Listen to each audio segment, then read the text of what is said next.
Hello, my name is Kelsey and welcome to Becoming Home. In this episode, I decided to change things up a little bit and talk about 5 things that I think will make your life better. Now, the internet is full of videos and posts, hacks to making your life easier. This is not that sort of video.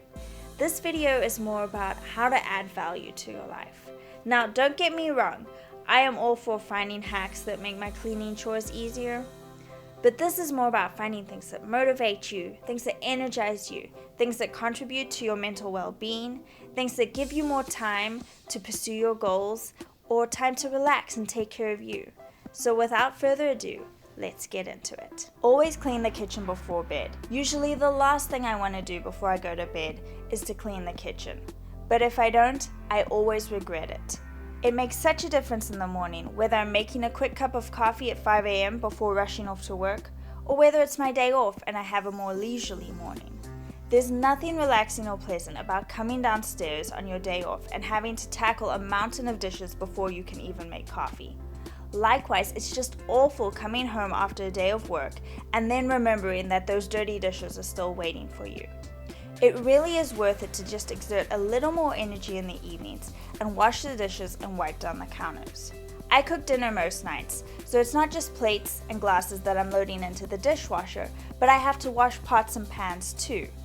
Believe me, after I've watched a show and eaten dinner with my husband, the dried crud on the pasta sauce pot and the congealing cold steak grease on my cast iron pan do not exactly beckon me into the kitchen and say, clean me, clean me. I really struggle with this on long days, even when I remind myself that it will all be worth it in the mornings, and even when I tell myself that it will not take as long as I think it will.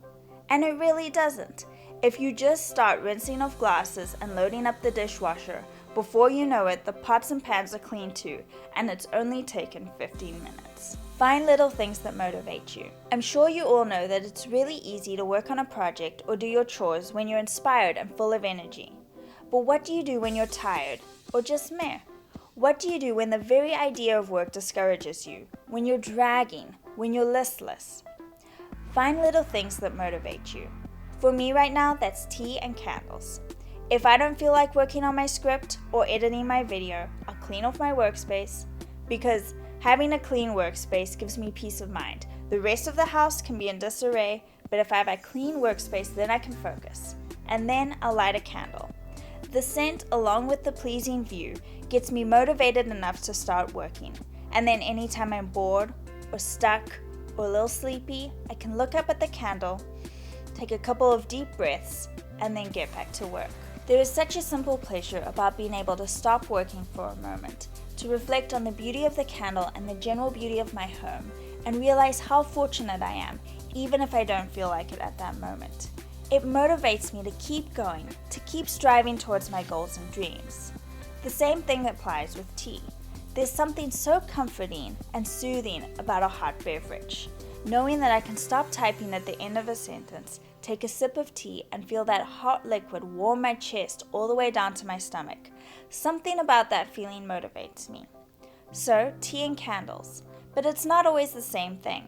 Sometimes it's a glass of ice-cold lime water and a great record. Or passing by one of my completed projects like my vintage telephone table. I got and still get such enjoyment out of that gorgeous bright pop of pomegranate fabric.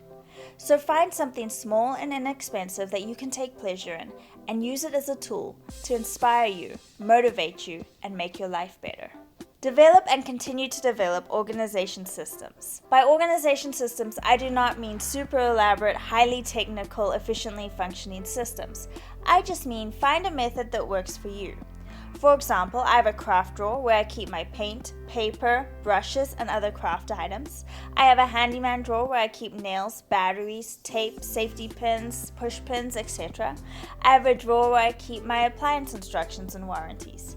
I also recently developed a new organization system for my bathroom, which will be the topic of a future video.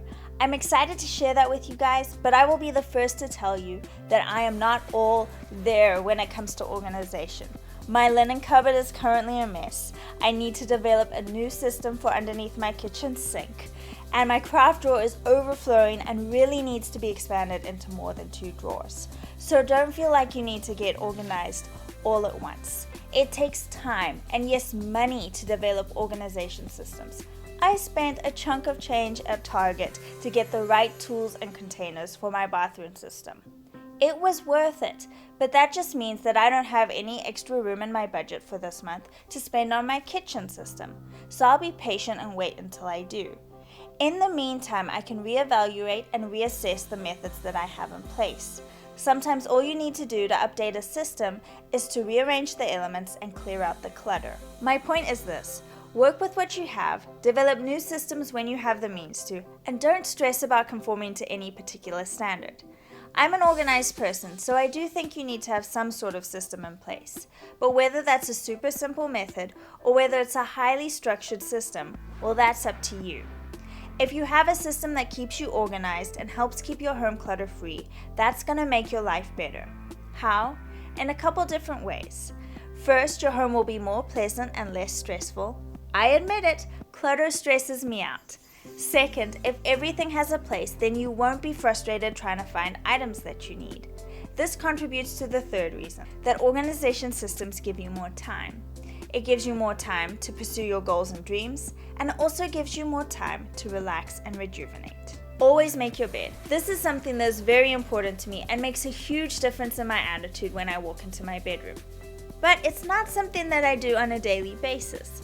And that's because when I leave for work in the mornings, my husband is still asleep, and obviously I can't open the curtains and make the bed with him still in it. Now, JT is not naturally inclined to making beds. When we were in college, it used to drive me crazy when I'd walk into his dorm room and the bed would be all rumpled and messy. But he knows how much it means to me. I mean, seriously, it really makes a difference to my state of mind. The whole house could be a complete disaster, but if the bed is made, I'm a happier person. I'm lucky enough to have a husband who cares enough to make the bed every day so that when I get home from work and walk into the bedroom, it's a neat and welcoming place. Stop and reflect. It doesn't happen every day, but I try and make time to stop doing. I think as a society we've become very focused on staying busy and working really hard. Even when we're not working, we're constantly stimulating and entertaining our brains with TV, social media, books, games, music.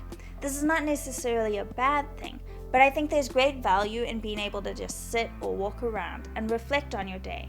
And that doesn't necessarily mean thinking deep thoughts and analyzing your life. Just give your mind a chance to relax. Give it a break from overstimulation. What I like to do is go outside in the evenings when it's cooler. I just sit out on my patio and I do nothing. I look around and I let my mind wander. Because my eyes are not focused on a screen or a page, it allows my brain to relax. Usually, like, the clouds are pretty colors, I can hear doves and indistinct voices from nearby homes, and the occasional car going past. It's a very mellowing feeling, and the stresses and the pressures of the day just kind of roll off my shoulders. It does wonders for my mental well-being, and as a result, makes my life a whole lot better. Well, that's it for now. I feel like I could go on and on about each of these points and elaborate on why I do what I do, but that would be a super long episode. Let me know what you guys thought of this style of video. If you're new to my channel, be sure and check out some of my other playlists so that you can see what type of content I usually post. Be sure and subscribe and hit that bell to be notified of when I post new content. Spoiler, it's every Friday at 9 a.m. Central. I hope you guys enjoyed this video. I hope it motivated you. I hope it reassured you. Everybody stresses out about something. Everybody has areas in their home that are disorganized and tasks that they struggle with. The key is finding ways to manage that stress and finding things that make your days better so that you enjoy living life. Thanks for watching this video, and I'll see you next Friday.